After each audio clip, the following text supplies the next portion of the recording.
$1,000 XRP. Heck, $1 million XRP. Is that possible? What are the mathematics behind that?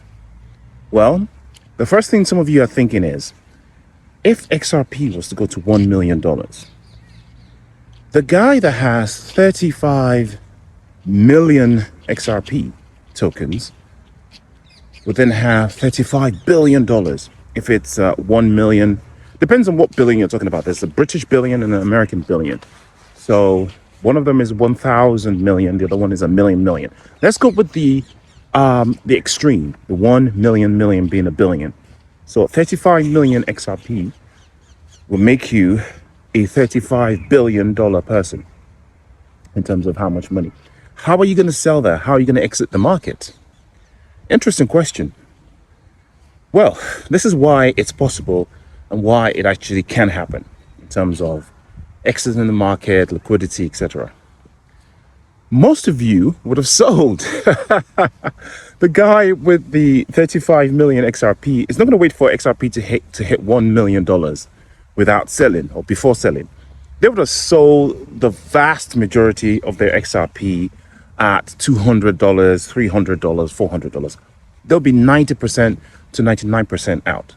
So by the time XRP actually hits $1 million, most of those guys will only have a little bit left. And exiting at that point, or liquidity at that point, or using it for passive income at that point would just be normal. It's the same question when you think about people who bought Bitcoin, right, at 1 cent, and now it's over 100,000. Now, if someone had 2 million Bitcoins at the time, they wouldn't have 200 million or whatever, 2 million now. They would have sold most of it when Bitcoin hit $1, or they would have lost their keys, which is actually more likely in the case of Bitcoin. In the case of XRP, I think by the time XRP reaches those numbers, most people have become savvy and now understand that crypto is going somewhere. But a lot of those guys didn't actually think Bitcoin was actually going somewhere. It was some kind of experiment, at that time. So now that we know that it's actually possible, and just the laws of nature, greed and fear won't allow people to have that many tokens at that point. So even the laws of nature would limit how much money people eventually make. It's just how we're built. Even if you're 100% sure that the price is going to $1 million, chances are you still sell, man, because the figures become so large after like $100, $200, $300 XRP for some people. Then the fear, the FOMO, everything kicks in, bro. And your lizard brain just does what a lizard brain does, which is to take emotional decisions. The next question is, how is it actually going to reach those crazy numbers? A lot of people have done the maths, they've crunched the numbers, they've demonstrated the value proposition for XRP reaching those high numbers. A lot of it is to do with the bridge currency role that XRP is going to be playing between very, very high volume transactions between banks internationally. Volumes going across from the United States to the United Kingdom, for instance. We're talking about trillions of dollars moving through the token or the blockchain annually, right?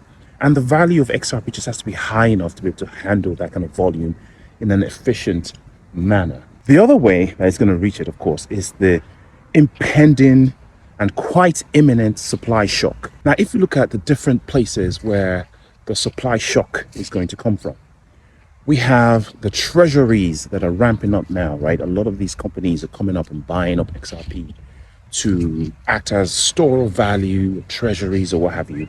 So we have, obviously the very recent one, the NASDAQ traded company, Evernorth XRP.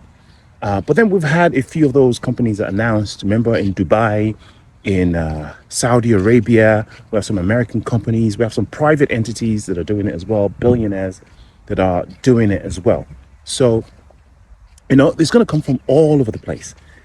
Of course, then we have the ETFs. The ETFs also will eat up a lot of the existing XRP. Remember, Evernorth said that they're going to be buying this in the open market, which is crucial. So no funny OTC sales, no funny escrow release nonsense, just directly from the markets. I'm not saying that there won't be any escrow sales from Ripple, but most of it is going to come, or at least a lot of it is going to come from the open markets. Okay, and a lot of this liquidity is also going to go to ETFs. When deep pockets like BlackRock and whomever else start to buy, it's just going to sap away all of the XRP that's available, creating the supply shock of a century. And when this happens, you're going to mix the supply shock, the ODL demand, the cross-border payment stuff. I mean, I'm not saying that this is happening in this cycle. This might well be, 4, 5, 6 years down the line when all of these systems really, truly kick in. But I can see a day where, they might even have to delist XRP from the exchanges just to keep it stable, because it might just go absolutely berserk in terms of value. And all you have to do as an XRP army person, not financial advice, do your own research. You got it. HODL and dollar cost average. Or is it the other way around? Dollar cost average and HODL, which is what I'm doing. I bought some more this morning. And man, I just feel great, man. That kind of weird feeling that you have when you kind of can see what's going to happen. It's a weird assurance. And the funny thing is, the entire world is feeling exact opposite of this. There's a foreboding feeling of impending doom all over the place. All of the people that I talk to in real life, everyone is kind of like fed up, tired, kind of like despondent, sort of hopeless. There's a feeling of hopelessness. And it's easy to see why. The world is in a weird place. And I think a lot of it also has to do with the fact that we haven't dealt with, the world hasn't dealt with their feelings when it comes to what happened 4 to 5 years ago. You know how, like, this is getting a little bit out of off topic, but like, how if someone experiences traumas as a young person, and those traumas, the effects can manifest as an adult.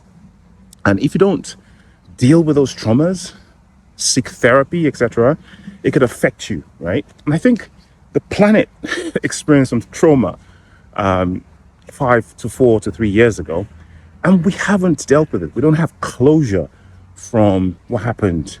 So I think a lot of people are sort of still kind of recovering mentally and psychologically from all that stuff. Also financially, because that has definitely devastated global economy, the global economy and finance. Jobs are lost and, businesses collapsed. People lost so much money in some of those crashes. So until we sit down and deal with that, I think we might all still be in this kind of weird mood for the foreseeable future. But in the meantime, we can be happy that our XRP is going to the moon. So we're going to be able to pay for that therapy when time comes. Peace.